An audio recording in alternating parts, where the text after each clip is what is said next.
Selamat datang kembali di pembahasan mendalam kita. Hari ini kita punya cerita yang menarik nih. Judulnya Batu Kecil. Oh iya, saya udah baca teksnya. Sederhana tapi kayaknya banyak maknanya ya. Betul sekali. Kelihatannya simpel, tapi kalau digali, wah dalam juga. Nah, misi kita kali ini yaitu membedah lapis-lapis makna di cerita ini. Oke, siap. Kita mau lihat pesan intinya apa, terus pelajaran apa yang bisa ditarik gitu ya. Tepat. Jadi, mari kita langsung aja ya. Mungkin sebelum mulai saya mau tanya nih ke Anda para pendengar. Pernah nggak sih merasa susah banget gitu dapetin perhatian orang buat sesuatu yang penting?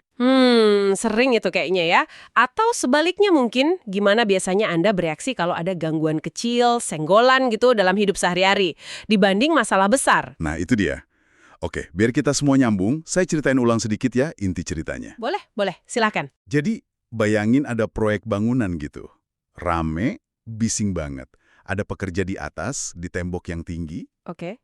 Dia ini perlu banget ngomong sesuatu yang penting ke temennya yang kerja di bawah. Masalahnya, Masalahnya, yaitu tadi, suara mesin, orang kerja, wah pokoknya berisik banget. Dia coba teriak-teriak, iya nggak kedengeran lah ya. jelas gagal total. Temennya di bawah cuek aja, gak sadar sama sekali dipanggil. Usaha pertama gagal. Terus gimana? Nah, ini mulai menarik nih strateginya. Karena suara nggak efektif, dia cari cara lain. Gimana caranya? Dia coba lempar uang logam ke bawah, dekat temennya itu. Cerdik juga kan? Harapannya biar dilihat gitu. Oh, oke. Biar ada sesuatu jatuh gitu ya, terus berhasil? Ya, setengah berhasil mungkin ya. Temennya tuh emang berhenti kerja sebentar. Dia lihat koinnya. Diambil. Nah, terus dia nengok ke atas dong. Nah, itu dia masalahnya. Enggak.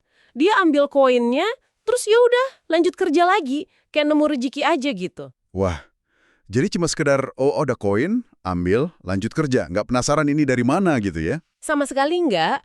Cuma ambil keuntungan kecil itu aja. Pekerja di atas ini kayaknya nggak nyerah ya. Dia coba lagi. Iya, dia coba lagi. Lempar koin lagi. Hasilnya Jangan bilang sama aja. sama persis. Temennya ambil koin lagi, masuk kantong mungkin, terus fokus kerja lagi. Nggak nengok juga. Bisa kebayangnya frustrasinya yang di atas. Ini pesan penting tapi cara halus kok nggak mempan gitu ya. Betul. Respons terhadap koin ini jadi kunci sih menurut saya.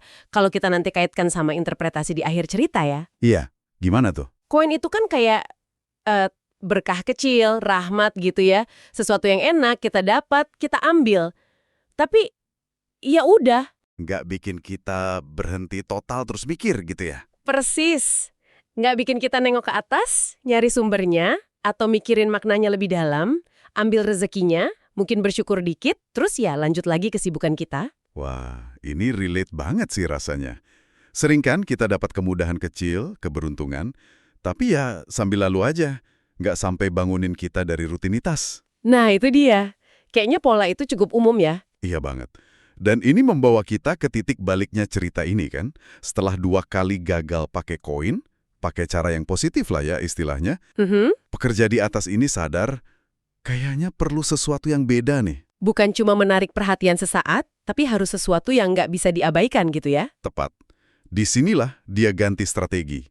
Cukup drastis perubahannya. Apa yang dia lakukan? Dia beralih dari sesuatu yang ngasih manfaat kecil kayak uang logam tadi, ke sesuatu yang ya potensinya bikin gangguan atau nggak nyaman. Jangan-jangan, Iya, dia ambil batu kecil. Ini perubahan fundamental. Batu kan beda sama koin. Nggak ada untungnya, malah potensi sakit kan? wah, iya juga ya.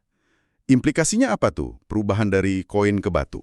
Implikasinya jelas, kalau cara halus yang ngasih hadiah atau berkah nggak tembus juga dari kebisingan hidup, mungkin perlu sesuatu yang sedikit nyolek gitu ya, sesuatu yang bikin nggak nyaman biar kita beneran sadar. Bisa jadi? Sesuatu yang menimbulkan friksi biar kita keluar dari mode autopilot, Oke, jadi dia ambil batu kecil itu, terus?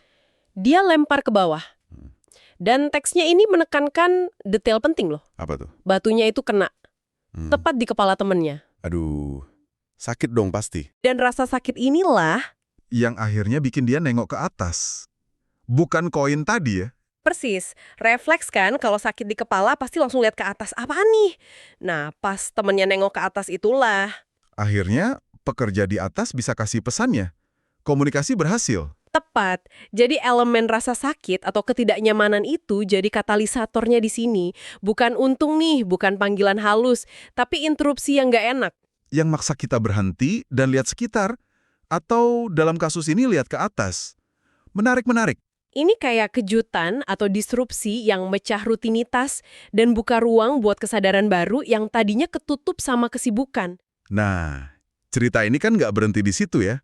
Ada bagian akhirnya yang kasih interpretasi metaforisnya. Iya, jelas banget di bagian akhir teks itu. Cerita ini dipakai sebagai perumpamaan. Katanya Allah, atau mungkin kalau mau lebih luas, kehidupan gitu ya, kekuatan lebih tinggi, kadang pakai cobaan buat bikin kita nengok ke atas, mengingat sumber.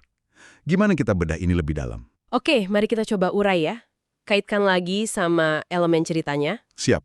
Pekerja di atas itu siapa? Nah, dalam interpretasi teks ini jelas itu Allah, atau sumber petunjuk lah ya, yang punya pesan penting buat kita. Oke. Terus pekerja di bawah? Itu kita, manusia, yang seringnya sibuk banget sama urusan dunia, kerjaan, rutinitas, tenggelam pokoknya. Kebisingan proyeknya itu apa dong? Itu simbol semua gangguan hidup. Hiruk-pikuk modern, khawatir, ambisi, macam-macam, yang bikin suara halus atau petunjuk jadi susah kita dengar. Masuk akal.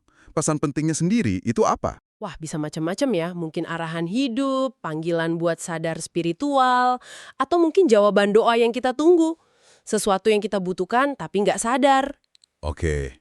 Nah, teriakan sama uang logam tadi? Teks ini jelas bilang itu rahmat, berkah, nikmat, rezeki, colekan lembut dari Tuhan atau kehidupan. Tapi ditekankan juga. Seringkali nggak cukup kuat ya. Iya, nggak cukup buat kita berhenti total, nengok, terus merenung dalam-dalam. Kita nikmatin aja sambil lalu. Oke, terus bagian intinya nih, batu kecil itu. Nah, ini dia metafora utamanya. Batu kecil itu ya cobaan, kesulitan, tantangan, masalah. Teksnya bilang cobaan-cobaan ringan. Nanti kita bahas kenapa ringan. Siap. Terus rasa sakitnya? Itu ya rasa nggak nyaman, sedih, gagal, penderitaan. Pokoknya kesadaran yang muncul gara-gara cobaan itu. Rasa sakit ini, fisik atau batin, yang punya kekuatan buat nyentak kita dari lalai. Dan terakhir, menengadah ke atas. Itu tindakan simbolis, kembali ke sumber, ke Allah dalam konteks cerita ini. Introspeksi, cari makna lebih tinggi, minta tolong, atau sekedar sadar ada sesuatu yang lebih besar di luar kesibukan kita pas lagi susah. Wah, pemetaan metaforanya jelas banget ya. Mendengar ini mungkin Anda para pendengar bisa coba ingat-ingat pengalaman sendiri nih. Iya, coba refleksi sedikit.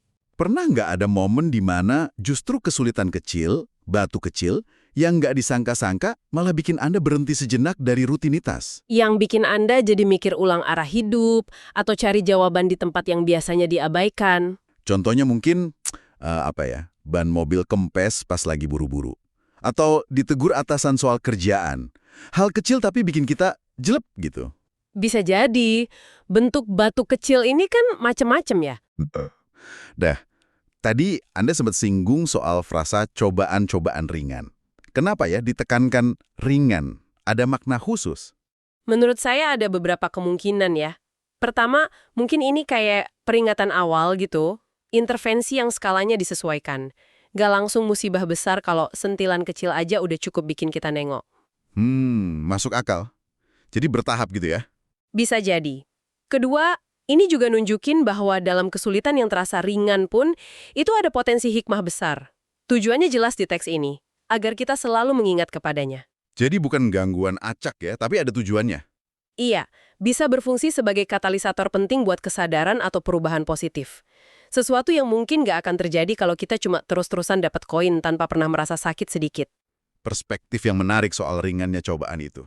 Jadi kalau kita simpulkan ya, inti cerita batu kecil ini Justru jadi alarm paling efektif buat bangunin kita dari tidur rutinitas atau kelalaian. terutama pas cara-cara yang lebih halus, kayak berkah atau nikmat, si uang logam itu nggak cukup kuat bikin kita berhenti dan merenung. Betul, rasa nggak nyaman dari batu kecil itulah yang dorong kita buat nengok ke atas, cari makna, koneksi, atau perspektif yang lebih tinggi. Oke, tapi sambil kita mengapresiasi metafora ini ya, Tentu, realitas kan nggak sesederhana itu ya. nah itu dia. Cerita ini kan kasih satu interpretasi teologis yang kuat ya, cobaan dari Allah biar kita ingat Dia. Ini menenangkan buat banyak orang, tapi Tapi kalau kita keluar sedikit dari bingkai cerita ini, muncul pertanyaan lain kan ya, yang penting juga buat direnungkan. misalnya, Misalnya, apa iya rasa sakit atau kesulitan itu selalu otomatis bikin kita nengok ke atas atau jadi lebih baik? Kan nggak selalu. benar juga. Ada yang malah jadi marah, sinis, atau merasa ditinggalkan kan? Respons orang beda-beda. Nah, terus gimana kita sebagai individu menyikapi penderitaan yang rasanya kok acak banget atau nggak sebanding gitu? Gimana bedain batu kecil yang kayak di cerita ini ada pesannya, sama tragedi besar yang maknanya mungkin nggak akan pernah kita tahu? Wah, ini pertanyaan berat sih. Wilayah abu-abu kehidupan ya. Iya, kompleks. Penting buat kita akui juga kompleksitas ini. Setuju. Pertanyaan reflektif yang bagus banget melampaui interpretasi tunggal cerita ini. Ini menunjukkan bahwa pengalaman hidup itu seringkali lebih, penuh nuansa ya. Betul sekali. Oke, terima kasih banyak sudah menemani kami menggali makna cerita batu kecil ini. Semoga obrolan kita ini bisa kasih perspektif baru ya buat Anda, para pendengar. Atau paling nggak jadi bahan renungan lah. Sama-sama. Semoga bermanfaat ya. Tapi sebelum kita tutup, saya kepikiran satu hal lagi nih. Boleh ya? Oh, tentu saja. Silakan. Pemikiran terakhir buat dibawa pulang nih ceritanya. Iya, masih dari cerita ini, tapi kita geser sedikit sudut pandangnya. Selama ini kan kita fokus ke si penerima batu kecil ya. Teman yang di bawah yang perlu disadarkan. Oke, terus? Gimana kalau kita coba lihat dari sisi si pelempar batu, pekerja yang di atas? Nah, kita dalam hidup sehari-hari, kalau kita yang punya pesan penting, kalau kita yang perlu dapat perhatian orang yang lagi nggak fokus atau susah dijangkau, Gimana kita milih alat komunikasi kita ya? nah itu dia.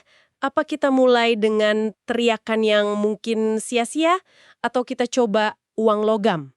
Kasih pujian, bantuan, sesuatu yang enak, yang kadang berhasil, tapi kadang ya diabaikan juga. Atau jangan-jangan kita juga pernah pakai batu kecil? Bisa jadi kan, mungkin kita merasa terpaksa kasih teguran keras, kritik atau berita buruk. Sesuatu yang nggak nyaman buat penerima, tapi kita rasa perlu demi kebaikan atau urgensi. Wah, ini jadi refleksi buat kita sendiri ya, cara kita komunikasi pas situasi sulit. Iya, pilihan kita itu kan bisa jadi cerminan banyak hal ya. Pemahaman kita soal situasinya, urgensinya, persepsi kita ke orang itu, bahkan soal kesabaran kita sendiri.